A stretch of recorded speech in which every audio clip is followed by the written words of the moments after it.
ഒരു IPL സീസണിൽ ഏറ്റവും കൂടുതൽ റൺസ് നേടിയത് ആരാണ്? Option A Chris Gill, option B Virat Kohli, option C Rohit Sharma, option D Shikhar Dhawan. Option B Virat Kohli correct answer. IPL റെക്കോർഡുകൾ. ഒരു IPL സീസണിൽ ഏറ്റവും കൂടുതൽ റൺസ് നേടിയത് വിരാട് കോഹ്ലി 973 റൺസാണ്. ഏറ്റവും കൂടുതൽ ഡക്ക് മൻദീപ് സിംഗ് അല്ലെങ്കിൽ രോഹിത് ശർമ്മയ്ക്കും 20. കരിയറിലെ ഏറ്റവും കൂടുതൽ വിക്കറ്റുകൾ നേടിയ ആൾ ഡ്വെയ്ൻ ബ്രാവോ. മികച്ച ബൗളിംഗ് താരം അൽസാരി ജോസഫ്. ഏറ്റവും കൂടുതൽ ഡോട്ട് ബോളുകൾ ഭുവനേഷ് കുമാർ. ഒരു സീസണിൽ ഏറ്റവും കൂടുതൽ വിക്കറ്റുകൾ ഡ്വെയ്ൻ ബ്രാവോ 32 വിക്കറ്റ്. ഏറ്റവും കൂടുതൽ ഹാട്രിക്കുകൾ അമിത് മിശ്ര.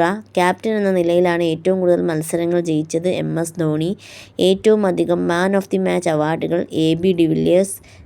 IPL മുംബൈ ഇന്ത്യൻസിൽ 100 മത്സരങ്ങൾ ജയിക്കുന്ന ആദ്യ ടീം.